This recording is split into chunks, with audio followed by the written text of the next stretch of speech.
Merci, Madame la Présidente. Alors, Madame la Présidente, Mesdames et Messieurs les conseillers exécutifs, parmi les 360 communes corses, 267 comptent moins de 500 habitants. Derrière ces chiffres, il y a des maires qui travaillent d'arrache-pied pour le bon fonctionnement de leur commune, en leur versant parfois la totalité de leurs indemnités pour qu'elles puissent continuer à fonctionner. Bien souvent, ces communes n'ont qu'un secrétaire, voire même aucun employé du tout. Pour autant, leur maire regorge d'idées et de volonté en matière de développement et de préservation de leur territoire. L'absence de documents d'urbanisme à l'échelle communale est un verrou que la collectivité de Corse se doit de lever. Ces communes rurales ne sauraient en effet être abandonnées sur le chemin compliqué de l'aménagement du territoire et du développement de la Corse. Elles ont un fort potentiel et l'évolution durable de notre île passera avant tout par elles. Notre propos n'est pas d'opposer le littoral à la montagne, le rural à l'urbain, mais bien prendre en compte la diversité de notre île. Mais comment ces petites communes aux moyens limités peuvent-elles réaliser des PLU en conformité avec les lois Élan, Allure, Grenelle 1 et 2, littoral et montagne, ainsi que les diverses lois de protection de l'environnement, sans oublier la loi 3DS dont dépend l'avenir urbanistique de la Corse. Car si la CDC ne joue pas pleinement son rôle en révisant le PADUC, les collectivités vont se retrouver devant 3 difficultés importantes. La première, c'est l'absence de possibilité de construire dans les secteurs déjà urbanisés.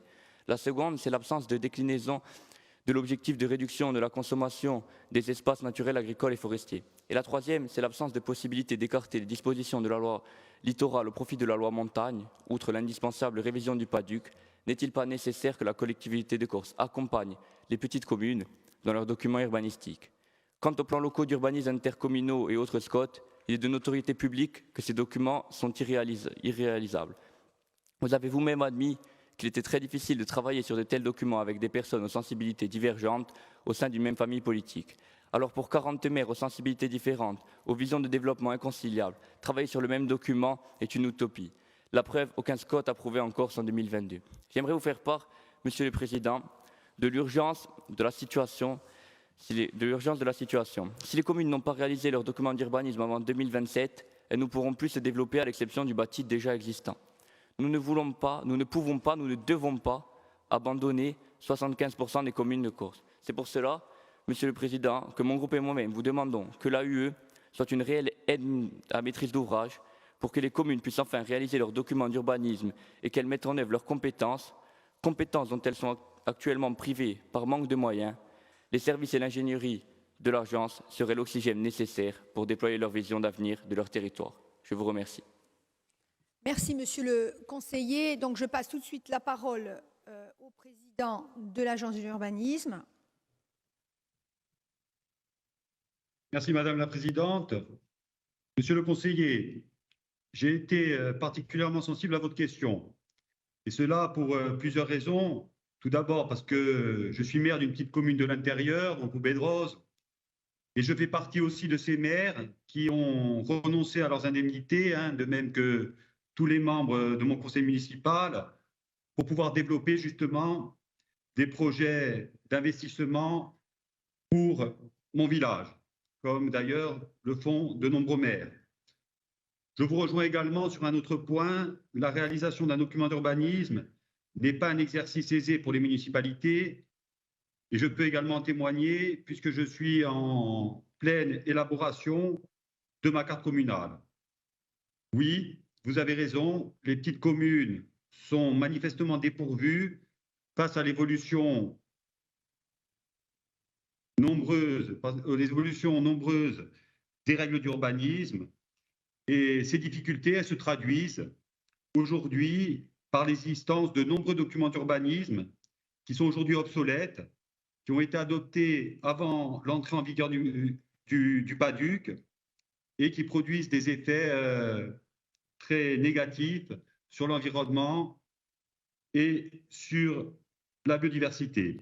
Aujourd'hui, seulement une trentaine de documents d'urbanisme ont été adoptés après l'approbation du PADUC, c'est-à-dire en 2015, et sont donc aujourd'hui compatibles avec ce dernier.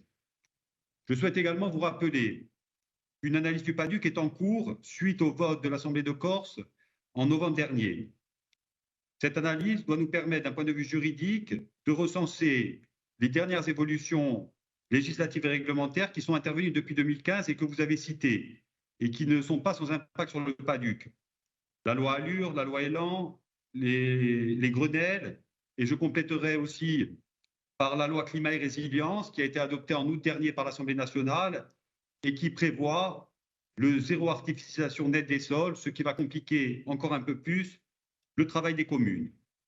Donc ce bilan de l'application du PADUC après 6 ans a pour but d'éclairer les choix de notre Assemblée, de l'Assemblée de Corse, en vue d'une éventuelle évolution du document, donc soit une modification, soit une révision, concernant par exemple l'application des lois littorales et montagne ou encore les dispositifs de la loi Elan.